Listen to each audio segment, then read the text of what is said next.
Английн Лондон хотоос Нямдлгэр мэдчилж байна. Амар мэндөө Монгол Улсын нийслэл Улаанбаатар хотоос сайхан урьж байна. Мөнх хэрэг мэдчилжээ. Таавхан сайхан мэдчилжээ. Энэ өдрийн амгалан байлтгаа. Баярлалаа.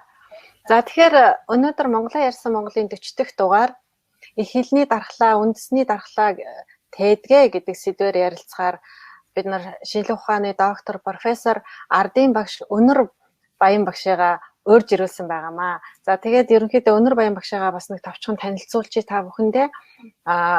Манай багш маань Ус аймгийн Хяргас нутагт төрсөн. За тэгээд одоо Монгол Улсын боловсролын их сургуулийг багш мэргэжлэр төгсөөд тэгээд одоо боловсролын их сургуульд бол 50-аад хичээл ингээд багшилж байгаа маш олон шав нарыг бэлтгэсэн юм хүн байна. Тэгээ энэ хугацаанд бол багшаас тэнх мэрэгчлэгч салбар сургуулийн захирал гэдэг энэ олон ажлуудыг хийж гүйцэтгэж исэн.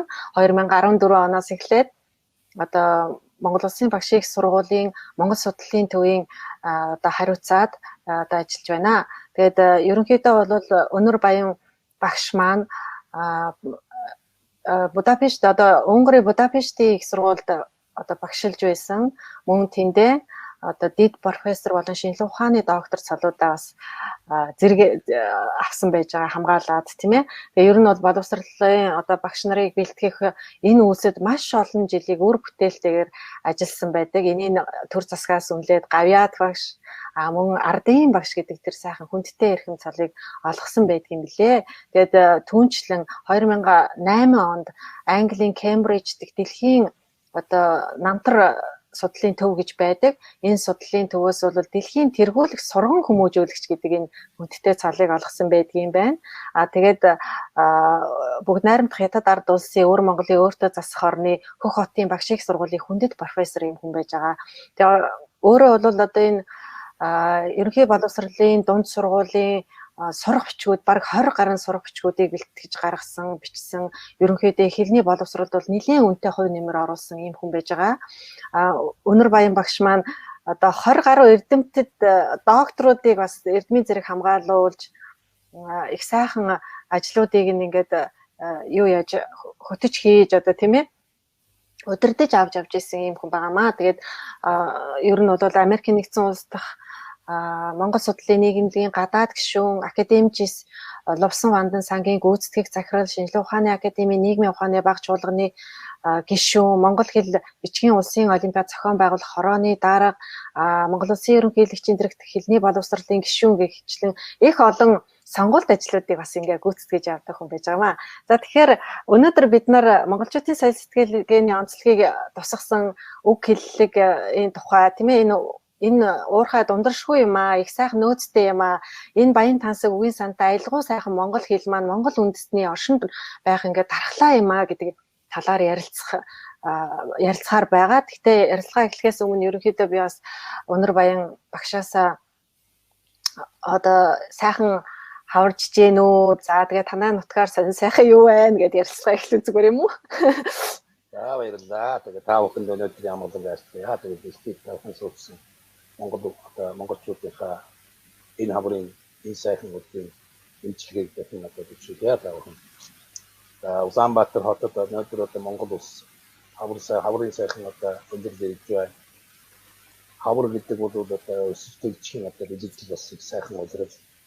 За гэхдээ яг бид одоо бас дэлхийд дахин бас энэ цаг тахалгараад энэ өвчин зовлон бол бас эднийг бас ийм одоо байдал энэ 2 хамны 4 хамны завсар одоо гэрээсээ гарахгүй шахваад ийм одоо байдал жил гаруй болж байна. Тэгээд яг бай зүгээр одоо бас монголчуудын заяа одоо их өөдрөг учраас бас энэ өвчин зовлон бол бас гайгүй бүхэл тагцсан багтаа одоо даван дуут бахаа гэсэн сайхан сэтгэлтэй байна. Тэгээд өнөөдөр Монголын хад Монголын төр засаг энэ өвчний одоо талаар бас маш их арга хэмжээ авч байна. Дэлхийд дахны одоо хүндрэлтний одоо сэтгэлийн цагаа яг биш. Энэ өвчин зарсах байхаа ингэж бодож байна. Тэгээд ийм сайхан ярилцлагын дотор их одоо өвчин зовлон яриад байх уу. Тэгээд одоо Монгол сайхан хавар болж байна. За цастай яргуутай тэгээд одоо өсөлтөлчийн бэлэгдэл болсон юм сайхан одоо өдөр та бүхэнд одоо мэдчихэд уудаж байгаа туйлын их баяртай байна. За тэгэхээр зэрэг сайхан үгээр одоо тий яриагаа эхэлж гэн гэж би хувьдаа бодож байна л да. Тэгээ ерөнхийдөө ингээ монгол хэлний тухай ярихаар чи яалтчгүй одоо энэ монгол хэлээр ярьдаг монгол угсаат нь хэдийд бий болсон юм бэ гэдэг талаар сонирхож байна л да. За тэгээд зэрэг бол би мэдчихэж надад бас бүгдээрээ монголчууд одоо дэлхийд цөөхөн тоотооч гэсэн өндөрлөлтний одоо юуны соёлын одоо энэ сайхан энэ өнөөдрийн ярих ярианы одоо сэдвийн дагуу асууж байгаа энэ асуултад бол би товч хариулъя. За тэгэхээр Монгол одоо дэлхийд өнөөдөр би зүгээр одоо ярианыхаа өмнө дэлхийн хүн төрөлхтний одоо энэ том гэр бүл дотор Монгол угсаатан гэдэг энэ овгсон монголоор овгсон юм угсаатан бол бас хэдий одоо бий болсон Монгол угсаатан өнөөдөр одоо хаана шид сууж байна уу? Идэх талаар бол товчхон одоо мэдээлэлгүй яс яриа учраас би товчхон ярив та. Тэгэхээр угсаатан гэдэг нэр томьёо бол 18-9 дугаар зууны үед бол өргөний эрдэмтэд бол этнос гэдэг нэр томьёо анх гаргаж судалгаа шинжилгээний одоо салбарт бүлгээд оруулсан эрдэм шинжилгээний бүлгээд оруулсан өгүүлдэ. Тэр угсаатан гэж одоо ямар хүмүүсийг хэлэх вэ гэдэг нэг ийм зүйлийг бол бас хүмүүс мэдэх ёстой. Угсаатан гэдэг бол дараах одоо үндсэн шалгуурыг хангасан хүмүүсийн нийтлэгийг бол угсаатан гэж нэрлэдэг. Нэгдүгээрт бол энэ угсаатан гэдэг хүмүүс бол нэг хэл соёлтой байх ёстой. Нэг хэл соёлтой байна гэдэг бол угсаатны одоо авч явдаг гол дархлаа гол одоо зүйл нь тэр. За тэр нэг хэл соёл төр тулгуурсан үндэсний сэтгэлгээтэй байх ёстой. Үндэсний сэтгэлгээ гэдэг бол юу хэлж яах вэ гэхээр тухайн улс үндэсний угсаатны ертөнцийг харах ухаан гэсэн. За 3 дугаарт нь бол юу байна вэ гэхээр бол угсаатан бүрэлдэхүүн тогтоох нэг чухал хүчин зүйл бол энэ угсаатан бай гэдгийг баталгаажуулдаг нэг хүчин зүйл бол би Монгол угсаатан шүү гэж хэлдэг. Яс туснаас бол тэр одоо уламжилж ирсэн ийм одоо хүмүүсийн нэгдэл байх хэрэгтэй. Тэс биш одоо чи Монгол шүү гэж гаднаас тулгадгүй ийм Монгол хүн шүү гэж тэрнийг бахархдаг ийм хүмүүсийн тэрлийн хэв шинж ёс заншил ёс суртахуун нэгдээ ийм одоо бүлэг хүмүүсийн нэгдэл байх хэрэгтэй. Дараад нь бол 5 дугаарт нь бол тодорхой нэг газарт өөрсд бүрдсэн ийм хүмүүсийг угсаатан гэж нэрлэдэг. Энэ угсаат нэрийг бол юу гэхээр энэ 5 шинжээс гадна анх нэг төрлийн дор одоо нэгдсэн байх ёстой гэсэн юм. Одоо манай түүхчид манай одоо хүн судлаачид бол тодорхойлсон байдаг. Тэгээ монголчууд бидэнд мэдгэж байгаа бидний хэлж байгаа нөхцөл бол одоо тэр баримтнаас цаашаа ямар баримт байсныг бол бид мэдэхгүй. Бидэнд мэдэгдэж байгаа баримтаар манай элний өмнөх 2 дугаар зууны үед буюу 209 онд манай эртний өмнөх шүү дээ. Манай тооллын өмнөгч гэж нэрлэдэг. 209 онд үнний өрн бол Монгол угсаатны одоо галгалмтыг бадраасан юм одоо агуу том гүрэн байжээ. Энэ гүрний дор одоо нэгдсэн нүүдэлчдийн дотроос би бол одоо энэ зөвхөн монголчууд байсан гэж би боддоггүй. Дотор байсан том одоо гүрний бүрэлдэхүүнд багтсан эргүүлэх үүрэгтэй үндэстэн байсан. Үндэстэн бол монголчууд байсан. Энэ үеэс эхэлж Монгол угсаатан бүрэлдэхүүн тогтжээ гэж ингэж үздэг. Ер нь бол судлаачид бол тэгж үздэг. Тийм учраас бол одоо Монгол угсаатан гэдэг нэр томьёо нэг төрлийн дор нэгдэнэ гэдэг бол чухал. Төр гэдэг бол хүн төрөлхтөн өөрийгөө зохион байгуулалтанд орох гадаар бодож олсон хамгийн том үнэт зүйл гэж үздэг. Тийм учраас төртөө байна гэдэг бол орсон тогтнохын том одоо шалгуур маа гэж ингэж үзэж болно. Товчхондоо хэлэхэд бол Монгол угсаатан бол ингээд монголчууд олон одоо төр тус байгуулж заавхны одоо бидүүхний одоо бахархдаг үнэт зүйлийг бол одоо техник мэддэг агуу их Чингис хааны байгуулсан их Монгол улс болж ирэхэд бол Монгол угсаатан маш хүчрэх болсон. Ингээд дэлхийд дахинд бол Монгол угсаатан гэдэг ийм бие даасан үндэстэн угсаатан бүрдэж тогтжээ гэж үздэг байна. Зөв. За зүгээр одоо товчхон яриад. Угсаатан этносууд гэхээр энэ угсаатан бүрэлдэхүүн бол би бас зүгээр нэг зүйл ярихад хамгийн гол одоо угсаатныг юм уу угсаатан үндэстнийг бол тодорхойлдог дархлааг нь тээж өгдөг хамгийн гол зүйл бол хэл соёл шүү дээ. Хэл соёлын адилшилтай болж байж угсаатан бүрэлдэхүүн тогтноо гэж хэлж байна. Тэгэхээр хэл гэдэг бол хүн төрөлхтний оюуны соёлын гайхамшиг мөртлөө үндэстэн тухайн үндэстний одоо дархлааг тээж өгдөг ийм гайхамшигтай зүйлс шүү дээ. Тийм учраас өнөөдөр Монгол угсаатан байна гэдэг бол Монгол хэл соёл нь бол мөнхөд оршиж байна гэсэн үг. Хааштай бол Монгол хэл соёл бол тодорхой хэмжээгээр бидний одоо тээж бидний одоо үеийг тээж 3 цагийн хэлхээс нь бол Монгол орших байхаа гэж сайхан өдөр сэтгэлтэй явдаг хүний нэг л дээ. Тагаа тэгэхээр чи хэл соёл нь хоёулаа үүсэл гарал нь бол баг жижигхэн болж таарах гэдэг шүү дээ. Тэг хугацааны тэгэхээр хэлний үүсэл гарлын тэгэхээр бол одоо Монгол хэл гэдгийг бий болсон бэ гэдгийг тодорхойлох бас нэг одоо угсаатан бүрдэн тогтохоос өмнө угсаатан гэдэг одоо энэ нэгдсэн хүмүүсийн нийтлэг болохоос өмнө бол хэл үүссэн шүү дээ. Хүн төрөлхтөн хэдийд үүссэн бэ тэр үед хэл үүссэн. Монгол хэл хэдийд бий болсон бэ гэдгийг одоо бид бол одоогоор тогтооход бол хэцүү. Мэдээж хүн төрөлхтөн хэзээ бий болсон тэр үед хүний хэл бий болсон бол Монгол угсаатан Монгол үндэстэн гэдэг одоо энэ хүмүүсийн нийтлэг хэзээ бий болсон бэ тэр үед бол Монгол хэл бий болсон. Гэхдээ угсаатан бүрэлдэж 2000 оны өмнөх 2 дугаар зууны үед хүний өрөнд бол Монгол угсаатан бүрэлдэсэн бол тэрнээс айлын өмнө сэтгэлгээ хэл сэтгэлгээний адилшилтай болсон гэж хэлж байна.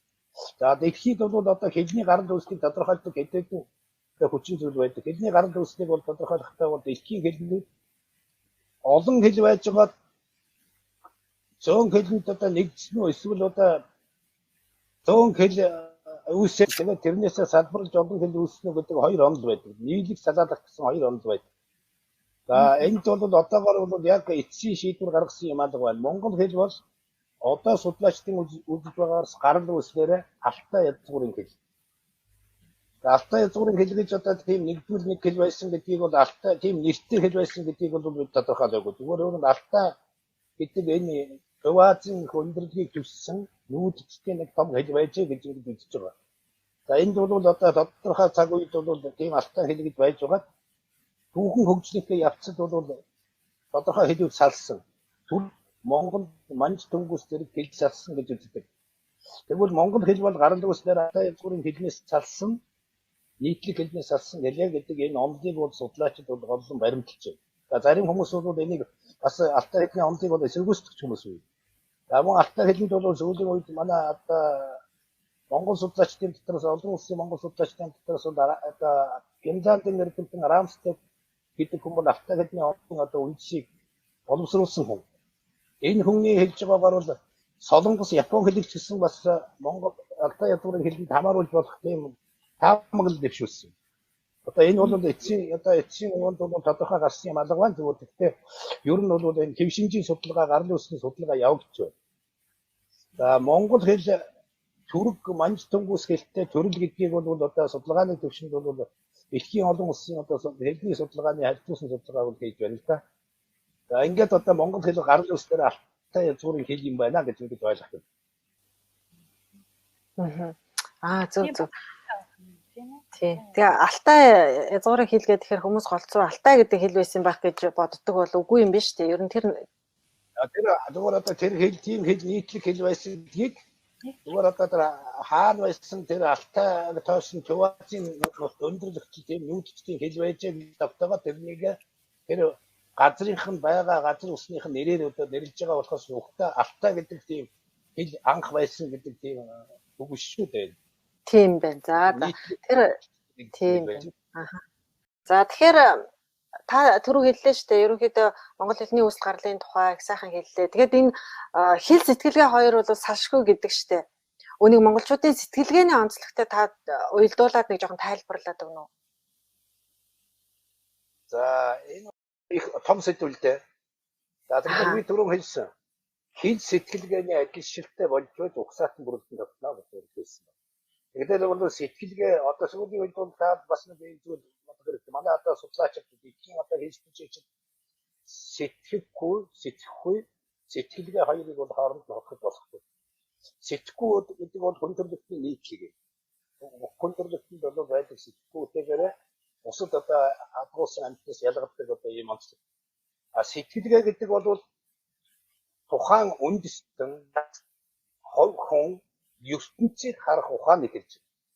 ертөнцийг харах таних ухааны хэлж. Тэгэхээр бол сэтгэлгээ гэдэг бол үндэсний шинжтэй. За тодорхой овг аймгийн шинжтэй, ясны шинжтэй, бүр нарийн ярил бүлэг хүмүүсийн тодорхой шинжтэй. Энэ байтугай хувь хүн хүртэл одоо сэтгэлгээний хувьд бол юунээс яа. Сэтгэхгүй хувьд бол байж. Тэгэхээр монголчууд бол нэг угсаатан бүрэлдэхүүн тогтохдоо сэтгэлгээний хувьд ажилшилттай болсон гэдэг бол тодорхойлох хэдэн хүчин зүйл байна. Өөрөөр хэлбэл монгол хүн мониу биш үү гэдэг бол ертөнцийг харах ухааны олон гэсэн. Тэгэхээр үндэсний сэтгэлгээ юунд тогтдгийг, юунд одоо үлдэж очсон байна, юунд сарддаг гэвэл монголчуудын одоо бүтээсэн оюуны эдийн соёл дотор сарддаг. Оюуны соёл гэдэг дотроос ялангуяа одоо хэлний бүтээсэн хэлээр бүтээсэн соёлуудыг хардаг. Жишээлбэл ардын аман зохиол. Монголчууд шиг нүүдцгийн дотроос монголчууд шиг ардын аман зохиолын баялаг өвтэй хардаг бол ховд. Тэгэхээр ардын аман зохиол дотор аман төрөөс гадна одоо монгол хэлний дотор байгаа өвөрмөц хэллэг. За тэгээд хэвшмэл хэллэг. ертөнцийг одоо хардаг тэр янз бүрийн ухаан байна л да. Жишээлбэл одоо монголчууд энэ сэтгэлгээ юунд дэр тулгуурлаж бий болдгийг тэр тухайн ард түмний ертөнцийг харах ухаан, эрхэлдэг аж ахуй, оршин байгаа газар нутаг тэрнээс одоо шалтгаалж сэтгэлгээний ажил бий болдог ба. Жишээлбэл монголчууд бол зүгээр одоо энгийн зүйл ярив. Монголчуудын одоо эрхэлдэг аж ахуй, мал аж ахуй. Тэгэхээр мал аж ахуйгаа монголчууд бол маш одоо тулгуурсан маш олон зан шин, маш олон соёлын одоо гайхамшиг бүтээсэн ард.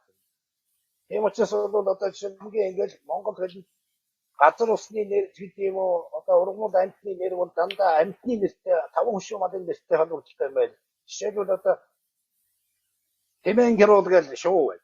Энийг бол дэлхийд дахин бол өөрөө нэрлэдэг мөн. Яагаад монголчууд Тэмэн гэрүүл гэж нэрлсэн гэдэг нь Тэмээ гэдэг амьтны ямар амьтан билээ гэдэг нь мэдэхгүй газар бол Тэмэн гэрүүл гэдэг нь ерөөсөө хойш.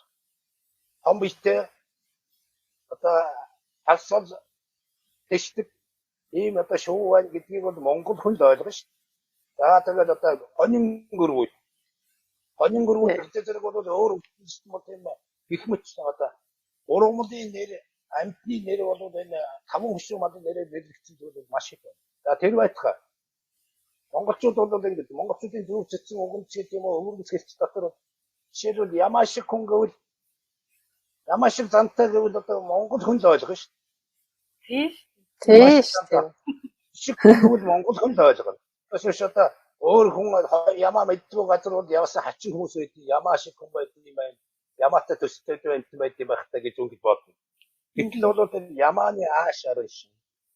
5 хөшөө малынхаа ааш арын шин сайн мэддэг одоо хүмүүс юм.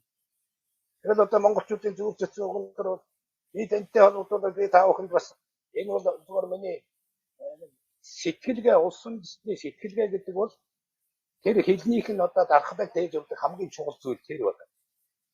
Тийм учраас бол одоо гадаад сурах, гадаад соёл сурна гэдэг хэл сурна гэдэг бол гадаад соёлтой танилцсан гэсэн.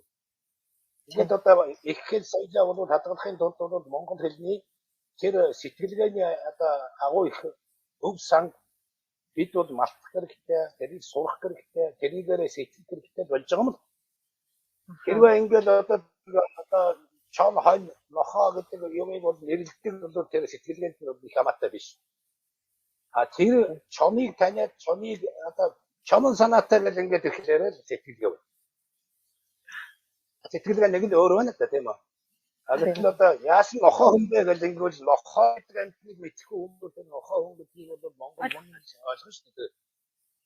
Их мэтчлэн одоо ингээд одоо зүү зэцүү. Хэрвээ та монголчуудыг би зөвхөн жоохон сөрөг юм. Японы нэг хоёр оюутнууд би монгол хэл зааж ирсэн тухайд ярьж ирсэн тэр номдорч өгөгдсөн юм байгаа. Манай сарвал эрдэнэ гэж миний шавийн одоо бичсэн ном дотор байдаг.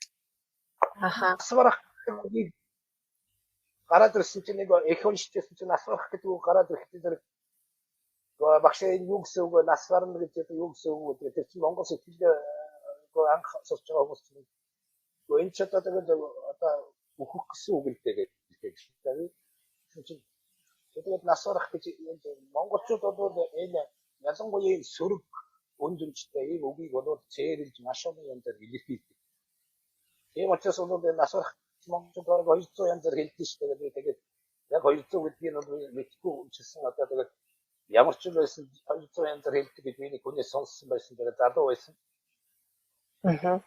Тэгсэн чинь хоёр манай Япон хэлж чадах махаа тэгээд бас 200 янзаар хэлдэг байлгүй гэдэг гэсэн. Тэгэхээр тэр хоёр даалга руу 7 хоногийн даалга руу гэдэг уулаад 7 хоногийн дараа ирсэн чинь нөгөө хоёр Япон хэлний нас барах гэдэг та ойролцоо утгатай үг 40-ийг болсон байсан. Би бас 7 хоног өнөөх хотлоо хэлсэн хүн чинь бол 160-ыг олсон.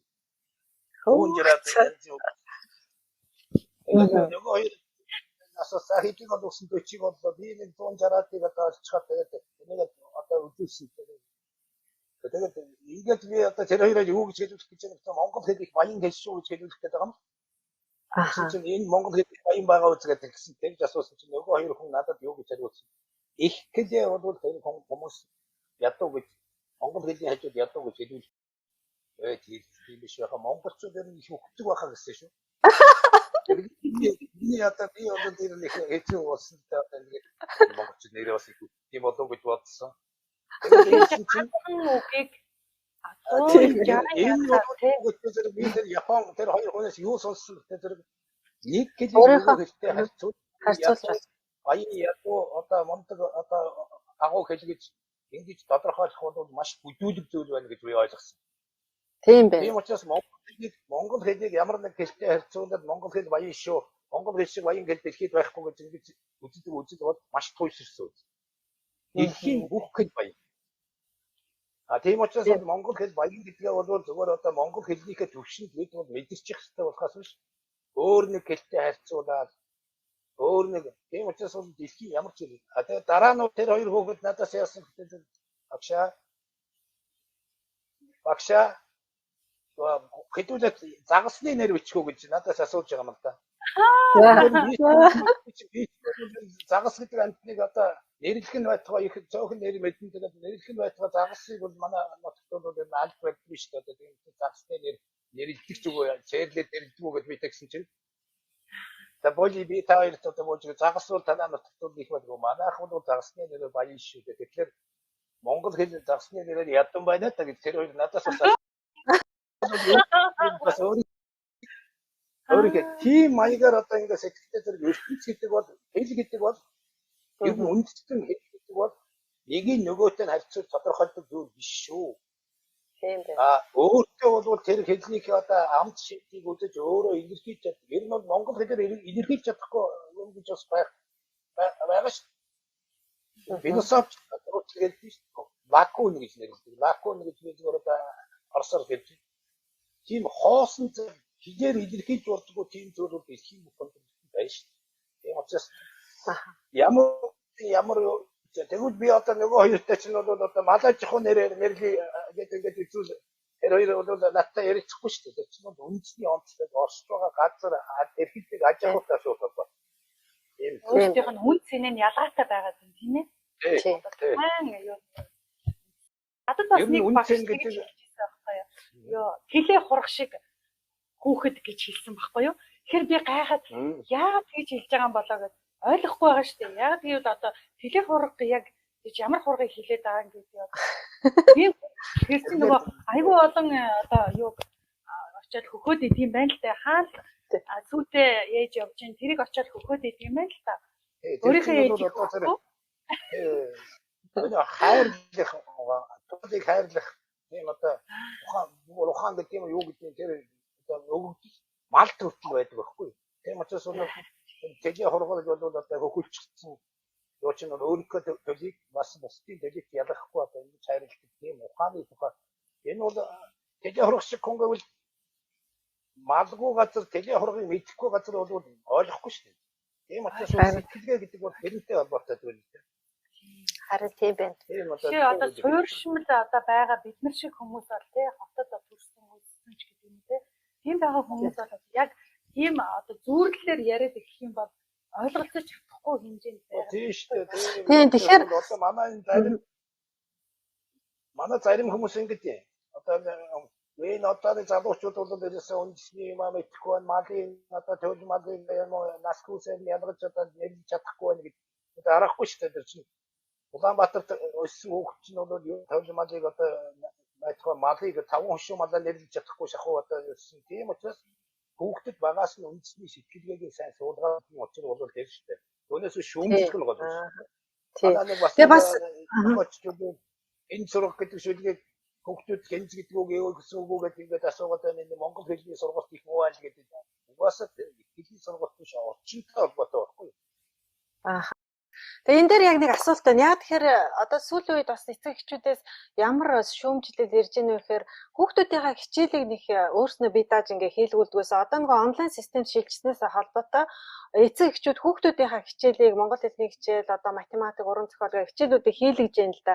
Тэгээ ингээ хийлгэж байгаа явц тэд нар ямар зүйлийг анзаарсан бэ гэхээр хот зөөрөн газар өсөж торинж байгаа хүүхдүүдэд одоо жишээ нь номон дээр байгаа жишээнүүд нь дандаа хөдөөний одоо мал ахуйтай холбоотой жишээ эдэр байгаа нөгөө хүүхдүүд нь бүр унших нь байтхаа нөгөөхөө толгой нэргээд ингээд идэг болжээ. Тэгэхээр одоо энэ сурагчдаар байгаа жишээнүүдээ одоо арай нэг жоохон ойлгомжтой хэлбэрээр болгохгүй бол монгол хэл сурахад одоо төвөгтэй болсон байна гэж ярьж байгааг би юун дээрээс одоо комент эдрээр ярьж байгааг мэдээлэл авлаа л да. Тэгэхээр та энэ дээр юу гэж бодож явдаг вэ?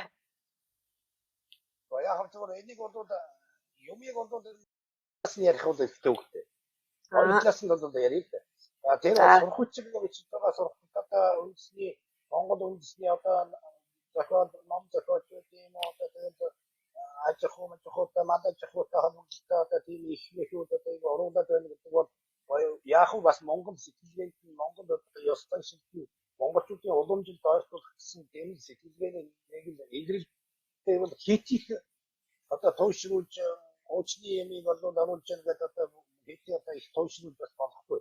Тийм учраас хот газар байгаа хүмүүс бол мэдээж хэрэг бол тэрийг сурах гэж үндэсний сэтгэлгээ сурах гэж байж байгаа нэг талралтыг бас хүмүүс ойлгох хэрэгтэй байна. Нөгөө талаар мэдээж хэрэг тийм сурахчиг зохиож байгаа хүмүүс ч гэсэн заандын үндэсний болгоох гэдэг энэ сэтгэлгээ бол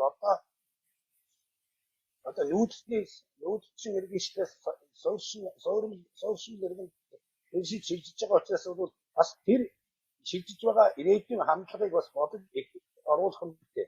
Тэгэхээр шүүмжилж байгаа хүнд бол хоёр их оруулаад байна гэж бодож байгаа бол энэ бишиг зохиосон хүмүүс нь бол Монгол сэтгэлгээнд Монгол ёс зүйн шилтэй бас ойлгох гэж байгаа маань гэж бодож нэг үздэг. Тийм биш бол бас үндэсний одоо юм орчин үеийн одоо бас онцтой хамгаалалттай данжтай амьдралын хэмжээтэй холбоотой тийм зүйлийг бас оруулах нь зүйтэй. Энийг бол баяр талаас нь авч үзэх хэрэгтэй юм. Тийм. Тэгэхээр хэл монгол хэл гэхээр яг зөвхөн монгол хэл биш бичгийн давхар орж ирж байгаа. Тийм монгол бичгийн хэлтэй тэгээд аман хэл хоёрын тэр бас уялдаа холбоо тэгэхээр онцгийн талаар тодруулаад хэлээ. Тэгээ энэ бол их чухал асуудал, их том асуудал да.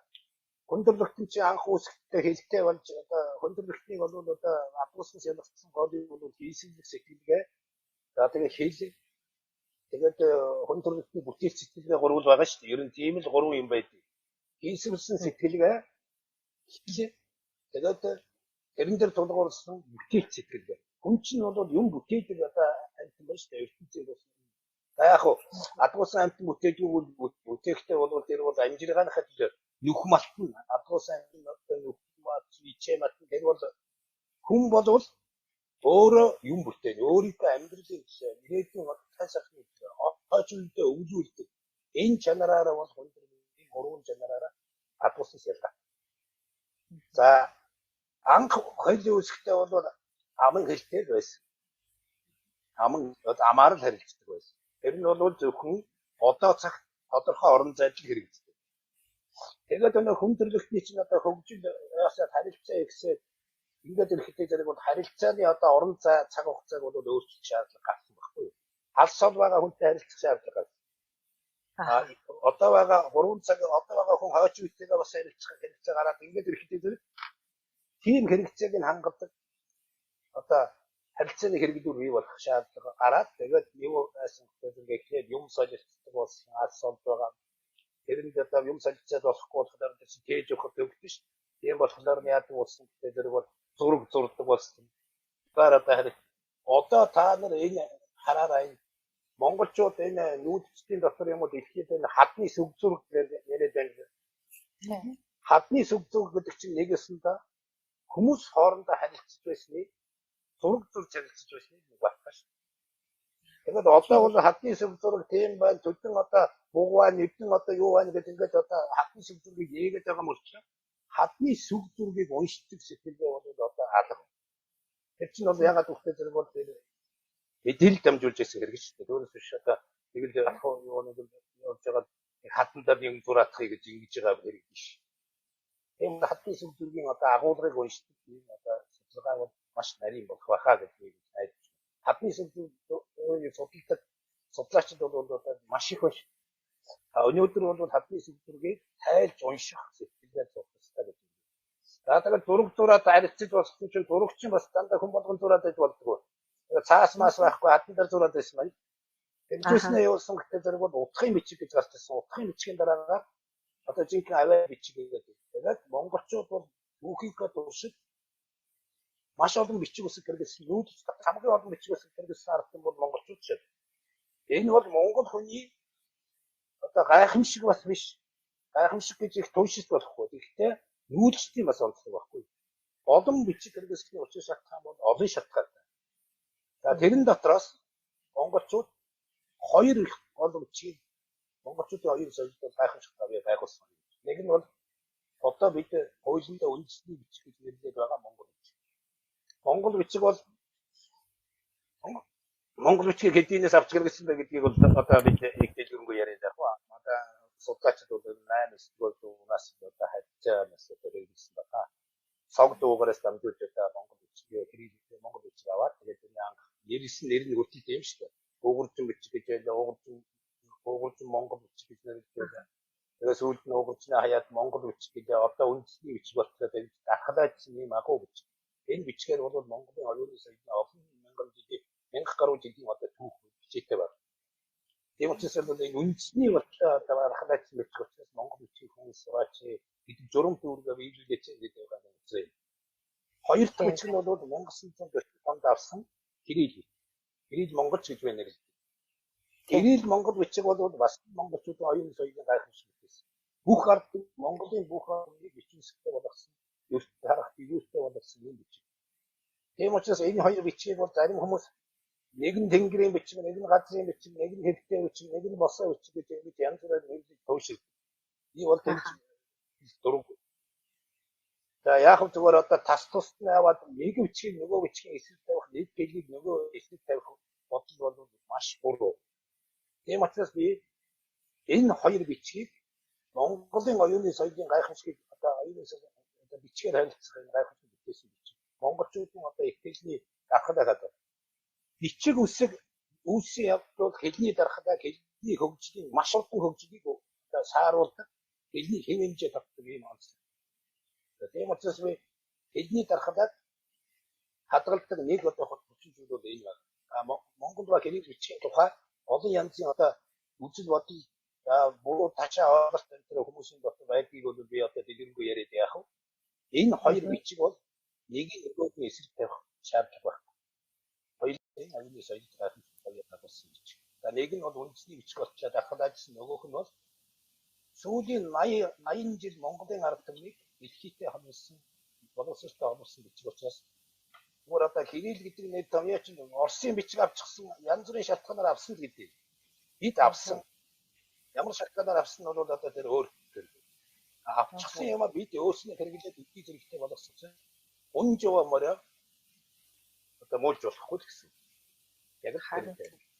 Тийм. Тэгэхээр зэрэг яг их хэл одоо тухайн үндэстний дархлааг авч явдаг чухал зүйлээ гэдэг байгаа тийм ээ. Тэгэхээр зэрэг яг энэ монгол хэл яг ямар дархлаатай юм бэ? За асуух асуудал байна. Аюу үүсгэн болгон эсвэл ертөнцийн заяа юм болгон бол өөрийн дархлаатай ш. Амнастай тодорхой хугацаатай амьд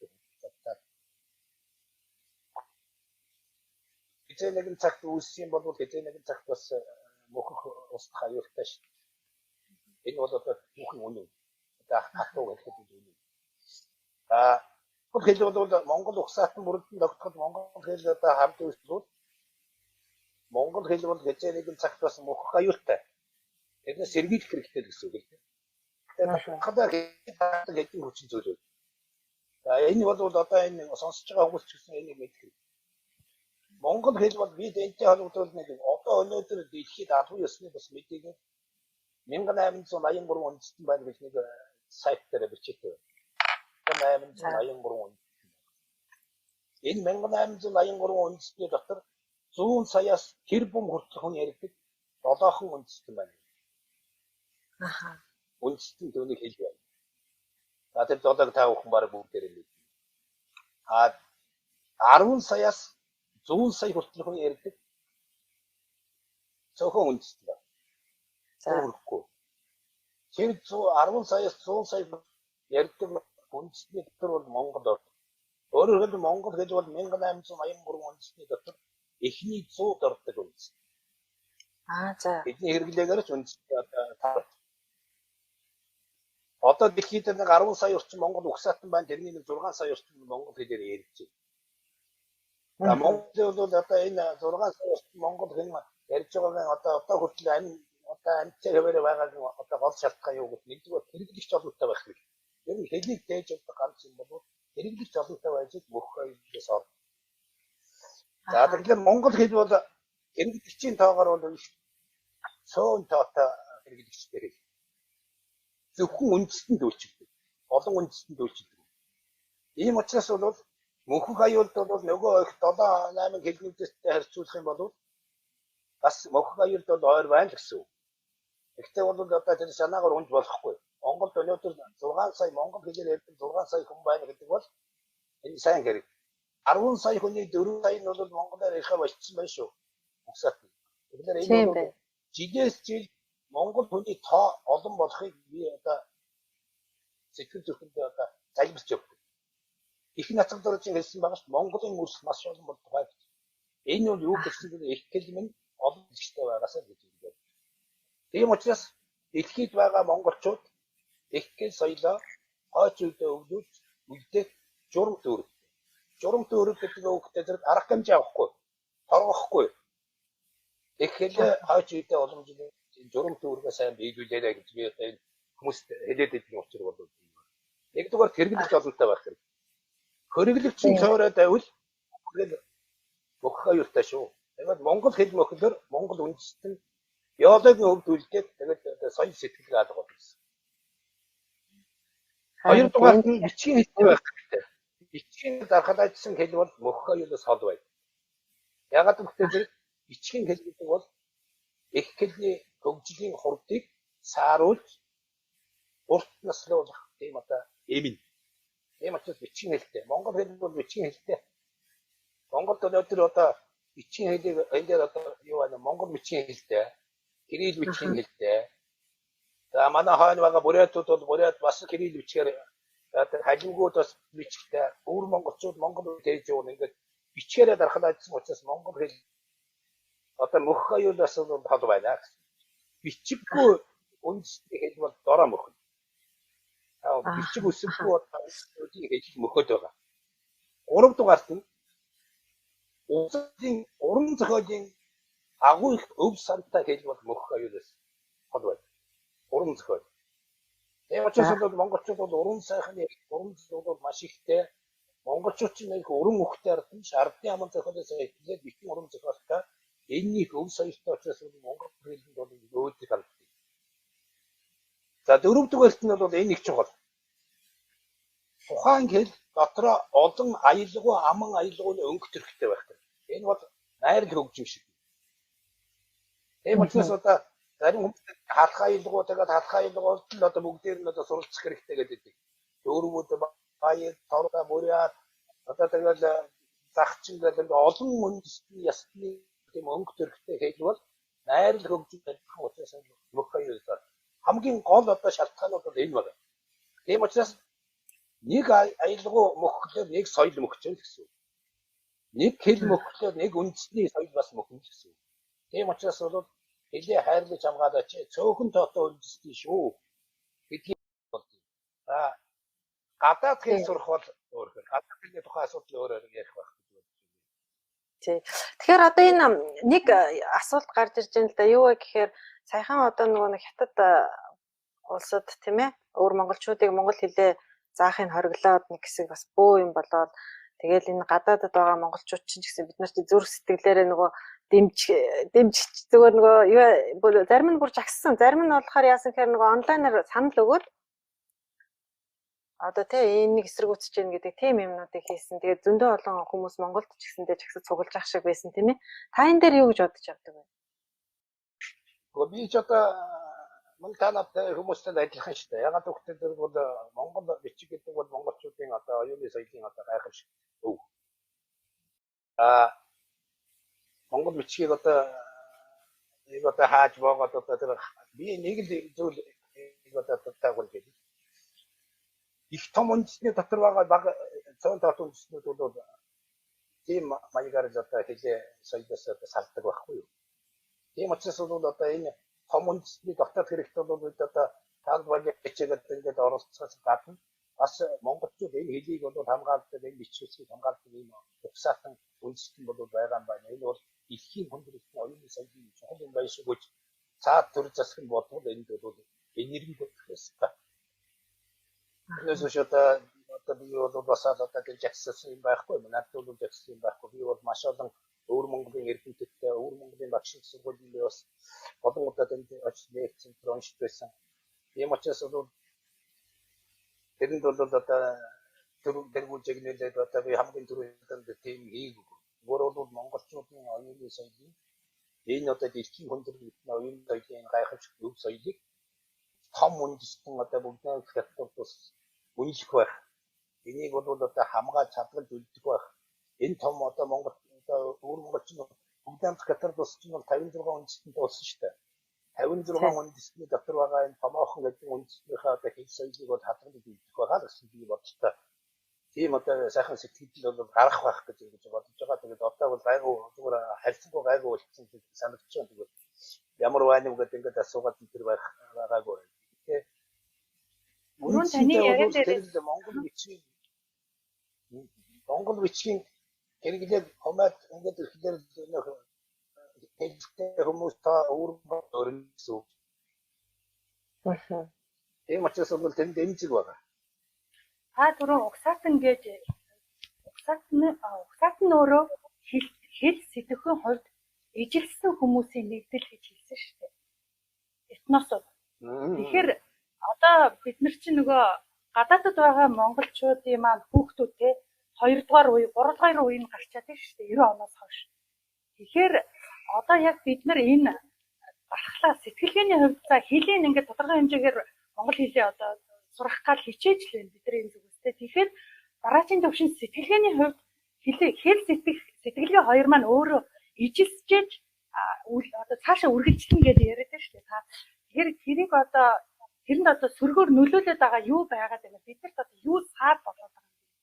Одоо энэ угтаатнаа цааш нь явуулах. Энэ бол том асуудал. Тэгээ том асуудалтай бол одоо бүр одоо яахарахгүй тулгымцсан асуудал мөн. Яагаад гэвэл тэр би түрүүн хэлээд байна шүү дээ. Монгол угсаатан бол өнөөдөр монгол хэл соёл бол тэр чигээр одоо амьд цэцгэлж байгаа. Гэхдээ монгол угсаатан цөөн шүү гэж би хэлээд байгаа юм чинь. Цөөн учраас хаанч байсан монгол хэл соёлоо хойч үедээ өвлүүлэн үлдээх журамт үүрэгтэй шүү. Тийм учраас бол ялангуяа энд нэг юу гэдэг. 1990-ад оноос хойш манай одоо социалист систем одоо задарлаа. Адсан одоо ховсгол яллаа. Энэ үед бол монголчуудын үндэсний сэтгэлгээ бол хуучныг бол сэргсэн. Сэргэхээс гадна бол энэ үед бол бас амжиргааны дисхийн амжиргааны хувьд бол бас хүнд үе гарсан. Энэ хүнд үеэс эхлээд монголчууд бол гадагшаа юусоо нүүдэлж таарш. Тэгээд 1990-ад оноос хойш бол одоо энэ гадаадд одоо гарсан монголчууд одоо зүгээр албан ёсны бас мэдээгээр би бол бас таачны мэдээг аваад 200 мянга орчим Монгол хүн гадаадад амьдарч байна. Монгол улсын иргэн шүү. Бид нар гадаад байгаа Монгол угсааны тоо хэлэхгүй байна. Энэ 200 орчим Монгол одоо иргэн бол иргэний дотор бол одоо олон жил болж байгаа. Тэнд очиад хүүхэд гаргаад одоо ингээд өсөж үржээд одоо олон болж байгаа. Энэ хүмүүст бол би зөвхөн хэлэхэд амьдралын янз бүрийн шалтгаанаар их одоо их нутгаас харин газар очиод хөрсөн, ажиллаж амьдсан янз бүрийн бодол саналтай хүмүүс авах гэдэг амжилгааны талаар одоо амьдралыг одоо ихээр хийж байгаа сурч байгаа тэнд ажиллаж байгаа хүмүүс байна. Манай одоо ер нь баг сан одоо гадаад хэлтэй залуучууд бол маш олон байна шүү дээ. Тийм учраас Монгол гадаадд их олноороо ингээс өөрсдөө их хэл соёлоос холдоод байхыг бол би таалдгүй. Ирэх байлгүй те Монгол хүн чинь бол өмнөх нь угаас нь усаа бол эргэж ирэх сайхан арддаг юм шүү. Тийм. Хэрвээ эргэж ирж чадахгүй бол ядаж одоо энд байгаа Монгол усаа хөгжүүлэхэд бол хувь нэмэр оруулах байх гэдэг. За тэр нь бол хамгийн гол нь бол үр хүүхэд хойч үе Монгол хэл сэтгэлгээтэй болгож үлдээгээч л гэж гуйх гэж байгаа. Гуйж байгаа шүү энэ чинь бол ягаад гэвэл зэрэг тулгаж байгаа юм биш. Энэ бол та бүхний журам төрөх шүү. Монгол хэлээр ярьдаг хүний тоо та нар одоо тэнд байгаа хүмүүний тоо Монгол хэлээр ярьдаг хүний тоо цөөхөн болоод байвал 21-р зууны сүүлч гэхэд монголчуудын чигээр ярьдаг монголчуудын чинь тоо одоо 6 саяас цөөрөөд байвал тэгээд Монгол хэл мөхөө юртай шүү. Ийм учраас хойч үедээ их хэл эрдэнэ соёлоо түгээж Монгол сэтгэлгээг авч үзхийн тулд Монгол хэл соёлын сургаараа гэж эцэгчүүд нь би заах гэж байгаа. Хүүхдүүд бол яг гэхдээ гадаадд байгаа монголчууд их хэл заах арга гэдэг бол заах одоо бодлого арга гэдэг бол шал өөр бодлого. Тийм учраас энэ талаар би дэглэнгүй яринггүй дараа нь би бас гадаад байгаа монголчууд монгол хэлээ бол гадаад хэлний маягаар сурах нь шүү дээ тэнд байгаа монголчууд тийм үү? Тийм. Одоо зарим нь бол англи хэлтэй, герман хэлтэй одоо тэгсэн үгтэй монголоор ярих хүүхэд байгаа шүү дээ тэр дотор. Тийм учраас тэр хүүхдүүдэд ядаж монгол хэлийг сургах гэсэн сэтгэлгээний тийм сургаараа гэсэн тийм юуны өмнө сэтгэлд нь тийм сайхан мөрөөдөл өгөхгүй бол хүчээр тулгаж сургана гэдэг бол хэцүү. Энэ яаж заах вэ гэдэг бас нэг асуудал. Энэ тухай дараа нь би одоо ярина гэж.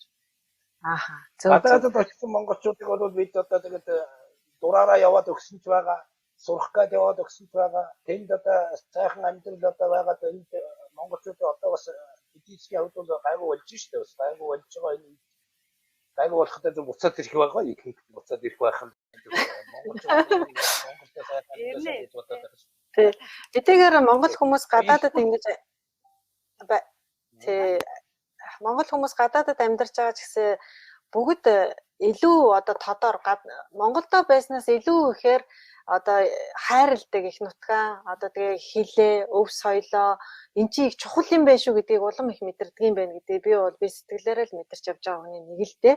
Тийм учраас ч бас нэг иймэрхүү одоо юу гэдгийг өв соёл маань үрд мөнх мандан бадраас ихэд хаашаа зүгээр ямар ч гэсэн ингээд бид нар хадгалаад үлдэх хийсэн хүүхдүүдтэй өвлүүлэх хийсэн эн чинь хэрэгтэй зүйл шүү дээ гэдгийг хэлж яри. Би одоо Лондонд байлаа гэд ингээд дуурахгүй зүгээр суугаад байх болохгүй юм байна. Эний чинь жоохон ярих хэлэх ёстой юм байна гэд ингээд хийгээд амлалтаа мөгдлгэр маань хамтраад одоо Америкт байгаа Эрдэнэ жаргал маань хамтраад тэгээ өшөө бас энэ Англид байгаа миний найзууд эдэр бас байгаа. Ингээд дэмждэг хүмүүс л зөндөө олон байгаа. Тэрний хүчинд энэ зүйл ингээд яваад байгаа. Тэгээ бид нар бас энэ олон сайхан эрдэмтэн оюунлаг хүмүүсээрээ дамжуулт нийгэмд энэ сайхан дуу хоолой гаргаж нийгмийг одоо соён гэгэрүүлэх оюунлаг энэ юм чинь ерөөсө хэрэгтэй юм байна. Судалгаа их олон судалгаа хийсэн хүмүүс орж ирж үгээ хэлж байгаа. Энэ судалгаанд нь тулгуурлаа шийдвэр гаргалтанд нь нөлөө болоосаа гэдэг энэ сайхан гүүр гарцсан байгаасаа гэдэг үднэс энийг бас ингээ хийгээд яваад байгаа маа. За тэгээ энэ дээр бас нэг юмыг ингээд тодруулж танаас асуумаар байгаа нэг зүйл байна л да. Юу вэ гэхээр бид нар ч одоо нөгөө дураараа бичдэг одоо тэгээд манисийн үед сурж исэн зөв бичгийн дүрм ч одоо зөв ч юм уу бүр заримдаа одоо үг бичгээр одоо айдаг болж байгаа шүү дээ. Тий одоо би зөв бичиж байгаа л өгөө болоостой сайн мэдэхгүй байна гэд. Тэгсэн би нэг сайхан мэдээ бас юу яаж вэ? Сонслоо. Ер нь мэдсэн л дээ. Тэгээ тэр нь юу вэ гэхээр бичиг үсгийн одоо нэг энэ үсгийн дүрм юм доктортой болох түүндээ тохирсон зөв бичгийн одоо дүрмийн журмалсан талтай болсон гэдэг тийм ээ. Тэгэхээр энэ эхлэлний дархлаанд одоо ямар ач холбогдолтой юм бэ? Энэ талаар та нэг дурдна уу? За маш сайхан одоо бас чиний яриаг сонсоод би бас өөдрсөн. Юуны өмнө бол бас энэ их нутгаас одоо асар Oni natta guni hashog kugar одоо ингээд одоо тэнд зөөлсөж ажиллаж амьдч байгаа. Тэгээд итгэл соёлоо одоо ингээд хойч үедээ өвлөр үедээ гэсэн сайхан санаачлах гараад байгаа. Улс орон болгонд одоо ийм сайхан сэтгэлтэй хүмүүс та хоёр шиг одоо ийм сайхан сэтгэлтэй хүмүүс олон байгаа энэ хүмүүсийг баярлж байна. Яагаад баярлж байна вэ гэхээр зэрэг ийм санаачлах, ийм их орон санаачлах, их орон чиглэлийн үндэсний одоо ийм сайхан халуун сэтгэл бол харилт байгаа монголчууд бол ихтэй соёлыг өргөжлөх одоо бэлхэн ирээдүй байгаа байна гэж бодож байгаа учраас та бүхэнд бас баярлалаа илэрхийлье. И багшхны юм. За тэгээд одоо олон баярлалтай жишээ нь бол одоо энэ миний одоо энэ хард сууж байгаа хүмүүс одоо миний шавнерч байгаа байх гэж байна. Бас би одоо мэдж байна гадаад бол байгаа монголчуудтай монгол хэл зааж байгаа одоо олон сайхан хүмүүс байна л да. Одоо жишээлбэл би Шведэд байгаа одоо Шведийн одоо манай монгол хэлний бас яа номын нэрийг одоо сайхан зөв. За тэгээд одоо Германд бол одоо оюун зүгээр одоо энэ монгол юм дэлгэр монгол гэдэг ингээд манай монголсод бол бас анхаардаггүй байсан байтугай одоо бол тусгай байгууллага хүртэл байгуулаад боловсролын хүрээлэнд бол гадаадд байгаа монголчуудын ихтгэлийн соёлыг одоо хариуцсан тийм эрдэмтэн одоо судлаачид бол хүртэл одоо бий болж манай гэрэлмаа гэдэг одоо тэгээд одоо тэр Америкт байгаа миний одоо сарууд наран цэцгээд одоо маш хан юм хийж байна одоо энэ бол бахархаж өгдөө. Хүний нутагт ядаж хүний нутагт монгол хэл соёлоо заахын зэрэгцээгээр монгол хэл соёл монгол үндэсний бол ингээд одоо юу сурталчлаад явж байгаа энэ сурталчилгаа гэдэг бол дэлхийн санаанд монгол угсаатан байштай гэж болж байгаа баяртай байдаг шүү. За тэр чих сами зөвс масуула 1940-ад онд авчирсан монгол кирилл бичиг. За 8-9 дугаар оны үед одоо авчирсан монгол бичиг хоёрыг монголчууд бол зүгээр одоо бодлогын үүднээс бол бүх одоо боловсрол гэдэг юм одоо харилцаанд ингээд хэрэгжилж исэн боловч эргэцэн хувьд гэдэг нь бол юу гэдэг вэ? Эргэцэн хувьд бол энэ хоёр хэрэгжилж байгаа бичиг бол ямар эргэцэн юугаар одоо баталгаажсан юм бэ гэдгийг өнөөдөр хүртэл бол би одоо монгол хэл зааж байгаа багш мөртлөө тийм эргэцэн одоо тийм том баримт бичиг одоо гаргасан ийм тохиолдол бол энэ арга байхгүй байсан. Тэгээд 2003 онд бол анх Монгол улсын одоо ардын их хурлаар улсын их хурлаар 2003 он төрийн албан ёсны хэлний тухай хууль баталсан. Дараад нь бол энэ төрийн албан ёсны тухай хууль гэдэг нь арай жоохон хүрээн их нарийнхан одоо ядсан хүрээтэй учраас монгол хэлний тухай хууль болгож өөрчлөөд 2015 он 2 дугаар сарын 10-нд улсын их хурлаар баталсан монгол хэлний тухай хууль. Энэ монгол хэлний тухай хууль батлагдана гэдэг бол монгол хэлний хэрэглээ, соёл, эрхцэн хувьд баталгаажиж байна гэсэн. Тэгээд тэрэн дээр бол монгол хэлний хэрэглээ, монгол бичгийн хэрэглээ, кирилл бичгийн хэрэглээ гэж бүр тустай заасан. Тэрэн дотор бол нэг том заалт байна. Энэ их хэлний одоо хэрэгжилж байгаа бичиг үсгийн зөв бичих дүрм түүнд тохирсон одоо журмалсан толыг одоо гаргахыг шинжлэх ухааны академийн хэлцэх хуулийн хүрээлэн за мөн түүнээс гадна бол ерөнхийлөгчийн дэр гэдэг хэлний бодлогын үндэсний зөвлөл гэж байдаг. Зөвлөл одоо хариуцаад одоо Монголын ихтэй сургууль за шинжлэх ухааны академийн олон эрдэмтэд 20 гаруй эрдэмтэн оролцоод амьтан сонгон зохиосон 40 хэдэн онд зохиосон зөвлөч төрмийг өөрчлөхгүйгээр тэрэнд тогтсон тол гаргаа гэсэн ийм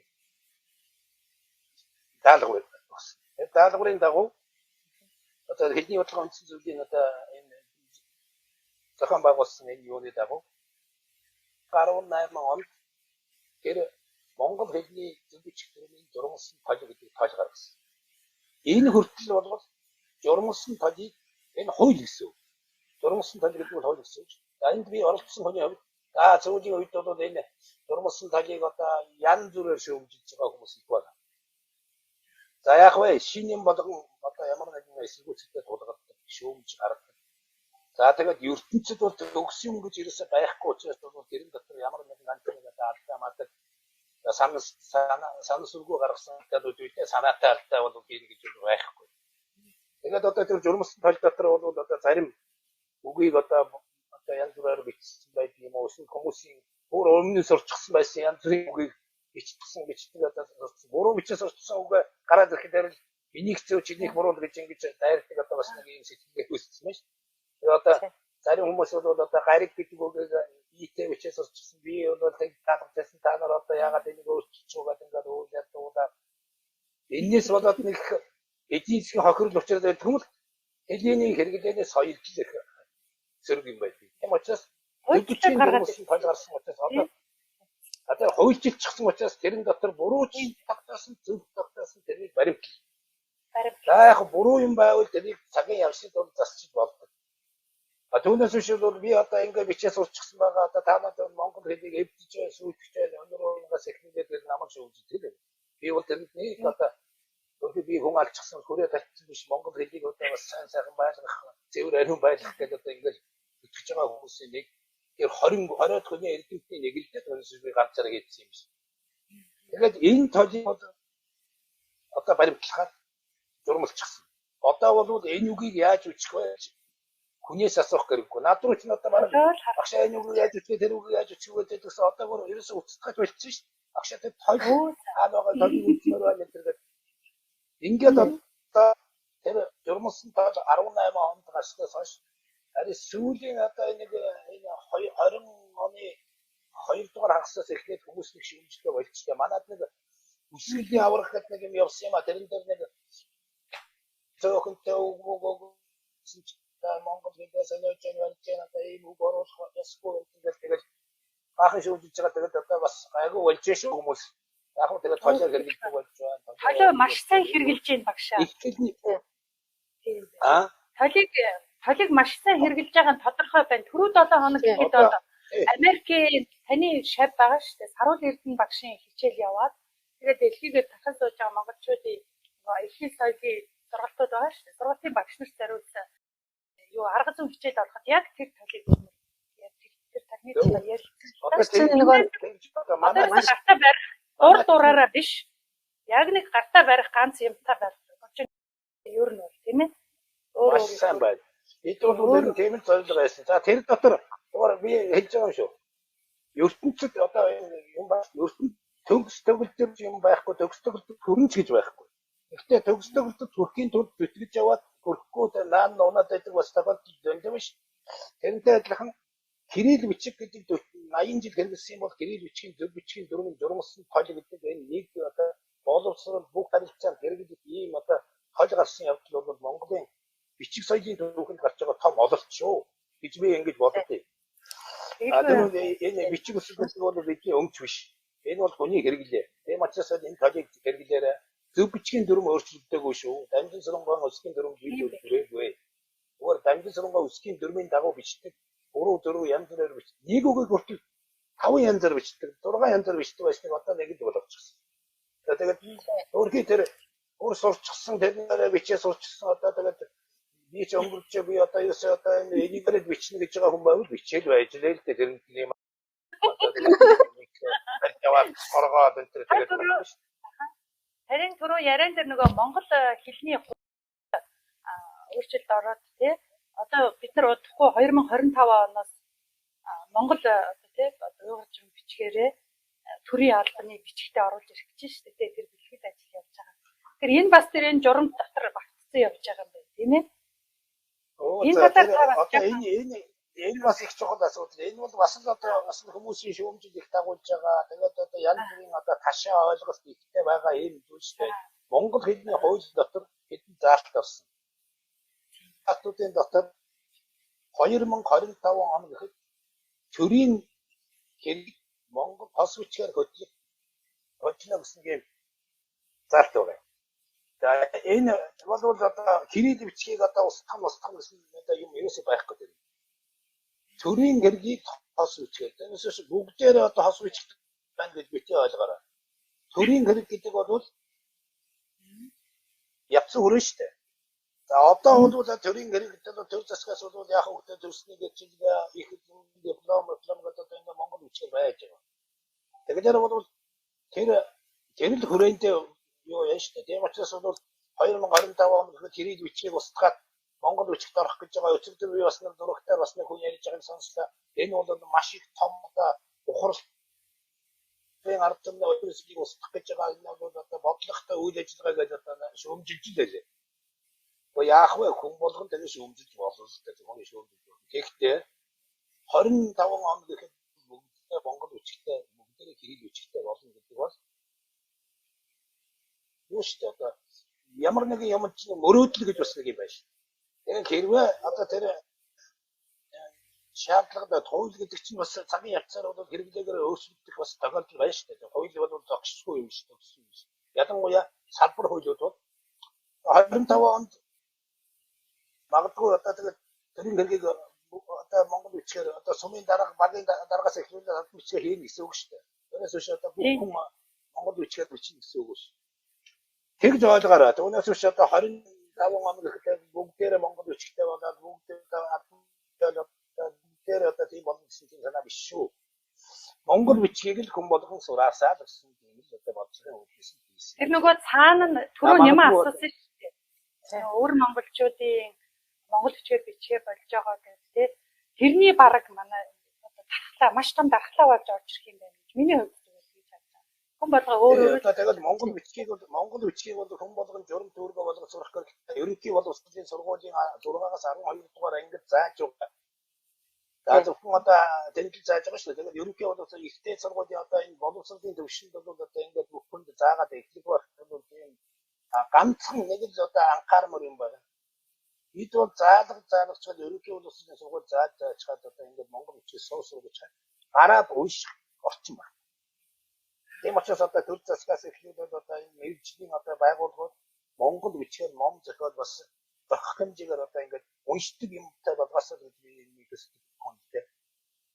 Тийм учраас бол одоо манай багш нар энэ бол яг монгол бичгээр одоо өөрөөсөө одоо хэмжээ ном хүмүүжил үндэсний сэтгэлдээ хэрэгтэй ном зохиол олж ирээд хараад одоо нийтэд одоо уншуулах юмсан номын сангуудад тавих юмсан гэдэг ингээд хүчтэй итгэж байна.